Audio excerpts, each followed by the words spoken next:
Setelah investor internasional Ray Dalio mundur, setelah berita kalau investor internasional Ray Dalio mundur dari Danantara beredar luas, dan tidak ada bantahan dari pihak Ray Dalio sendiri soal berita yang dilansir oleh media bisnis kredibel Bloomberg ini, lalu pertanyaannya adalah bagaimana nasib dari Danantara ke depan? Bagaimana nasib dari kredibilitas Danantara di mata para investor ke depan? Apakah mungkin setelah Ray Dalio mundur, kepercayaan terhadap Danantara ini hancur dan lembaga investasi ini berujung pada kegagalan total? Apakah mundurnya Ray Dalio merupakan awal dari kehancuran Danantara? Lalu, apakah ini bakal berdampak pada kondisi ekonomi kita? Apakah kondisi ini bakal berujung pada krisis ekonomi yang akan semakin menyusahkan hidup rakyat? Jangan anggap remeh. Masalah mundurnya Ray Dalio dari Danantara bisa punya konsekuensi besar buat ekonomi kita dan nasib pemerintahan Prabowo Gibran.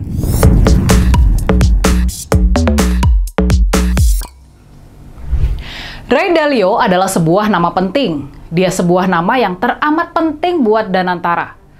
Sebab pada sosok pendiri firma investasi Bridgewater Associates inilah, sesungguhnya Danantara menitipkan kredibilitasnya di mata para investor internasional. Kehadiran sosok Ray Dalio jadi jaminan. Kehadiran investor yang teramat sukses dan dihormati ini menjadi penjamin kalau Danantara adalah mitra investasi yang kredibel dan tidak korup. Para investor internasional diharapkan punya kepercayaan buat menanamkan uangnya dalam skala jutaan dolar Amerika di proyek-proyek Danantara karena melihat ada sosok Ray Dalio di sana. Nah, sekarang harapan dan rencana ini hancur berantakan setelah Ray Dalio diberitakan mundur dari Danantara. Dan parahnya, ini harus jadi catatan kita semua. Parahnya, di tengah-tengah kabar pengunduran dirinya dari Danantara, di akun Instagramnya, Ray Dalio malah menyentil praktek yang tidak patut dalam bisnis. Praktek yang menjurus pada korupsi halus. Pertanyaannya, apakah unggahan di akun Instagram ini sebuah kode dari Ray Dalio? Apakah ini sebuah sindiran tajam terhadap praktek manajemen di internal Danantara? Pastinya dalam manajemen komunikasi Ray Dalio, di level pengelolaan komunikasi untuk seorang investor berpengaruh setingkat Ray Dalio, pastinya semua pesan yang dilempar ke publik bukanlah kebetulan. Pesan tidak dikeluarkan tanpa tujuan tertentu. Makanya nih, sekarang kita patut bertanya-tanya. Para investor jadi bertanya-tanya, apa hubungan antara mundurnya Ray Dalio dari Danantara dan pesan menohok yang diunggahnya di media sosial. Pada tanggal 28 Mei lalu, di hari yang sama dengan kemunculan berita tentang dirinya di Bloomberg, di akun Instagramnya, Ray Dalio mengunggah pernyataan, "Don't use your pull to get someone a job." Maksudnya, kurang lebih, jangan gunakan kekuasaanmu untuk membantu seseorang mendapatkan pekerjaan. Dalam keterangan atau caption dari pernyataan tersebut, Ray Dalio menulis kurang lebih begini. Adalah salah kalau seseorang menggunakan pengaruh pribadinya buat membantu orang lain mendapatkan pekerjaan. Sebab hal ini akan merusak prinsip meritokrasi.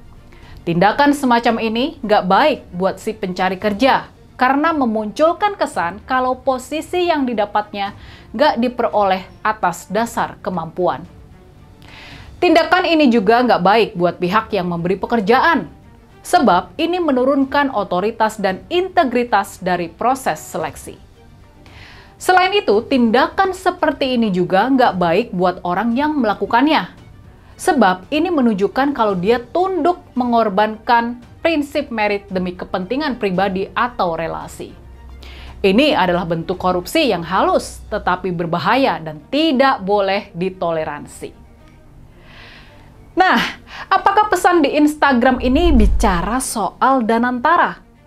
apakah ada kejadian-kejadian yang melanggar prinsip meritokrasi dalam sistem rekrutmen di Danantara? Gimana nih kalau menurut kalian? Selain ingin tahu alasan mengapa Ray Dalio mundur dari Danantara, sudah pasti kita juga ingin tahu apa dampak dari mundurnya Ray Dalio kepada Danantara, kepada investasi di Indonesia. Apa dampak mundurnya Ray Dalio sama kondisi ekonomi dan pertumbuhan ekonomi di negara kita? Yang pasti, Danantara punya tugas besar dan juga ambisi besar. Presiden Prabowo menaruh harapan besar pada Danantara. Pemerintah sangat berharap Danantara ini bisa menjadi penarik investasi dan lokomotif pertumbuhan ekonomi baru buat Indonesia. Presiden Prabowo sudah mencanangkan pertumbuhan ekonomi negara kita harus mencapai 8% per tahun. Untuk itu, mau tidak mau, menurut hitungan Bappenas, menurut hitungan Badan Perencana Pembangunan Nasional, kita butuh investasi buat membiayai pembangunan hingga sebesar 9.500 triliun setiap tahunnya. Buat perbandingan saja, anggaran belanja pemerintah sekarang ini cuma sekitar 3.500 triliun. Sementara itu, investasi asing dan dalam negeri cuma sekitar 1.700 triliun. Angka ini masih sangat jauh dari target 9.500 triliun per tahun yang kita butuhkan buat pertumbuhan ekonomi 8%. Nah, buat menarik investasi sampai hampir 10.000 triliun itu, awalnya pemerintahan Presiden Prabowo sangat mengandalkan Danantara yang diharapkan bisa menjadi lembaga investasi sebesar dan seefisien Temasek yang dimiliki oleh pemerintah Singapura. Supaya Danantara ini bisa jadi penggerak pembangunan dan penarik investasi asing, soal kredibilitas dan kepercayaan sangatlah penting. Cuma lembaga-lembaga yang dikelola dengan baik, bebas dari korupsi, dan terpercaya saja yang bakal dititipi dana investasi hingga jutaan dolar Amerika oleh para investor dan keluarga-keluarga super kaya di dunia. Kita paham, ini bukanlah perkara sulit. Pastinya setiap orang cuma mau menitipkan uangnya ke orang-orang atau lembaga-lembaga yang bisa dipercaya dan jujur. Nah, di Danantara soal kredibilitas dan kepercayaan, soal krusial di dunia investasi ini, semula Danantara sangat mengandalkan kredibilitas dan nama baik dari seorang Ray Dalio. Sewaktu datang ke Indonesia di bulan Maret lalu dan berceramah di berbagai kesempatan, termasuk di hadapan para konglomerat kita, Ray Dalio sudah mengingatkan kalau korupsi adalah salah satu penghambat utama Indonesia bisa jadi negara maju. Dia sudah mengingatkan Indonesia harus punya strategi yang kuat buat memberantas korupsi.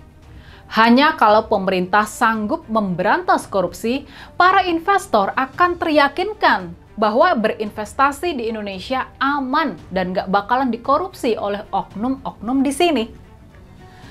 Jadi gimana? Sekarang kalian sudah paham kalau mundurnya Ray Dalio dari Danantara bukan perkara biasa dan bukan perkara tanpa konsekuensi yang berat buat pemerintahan Pak Prabowo. Tanpa dukungan kredibilitas, susah berharap para investor bakal punya kepercayaan sama Danantara.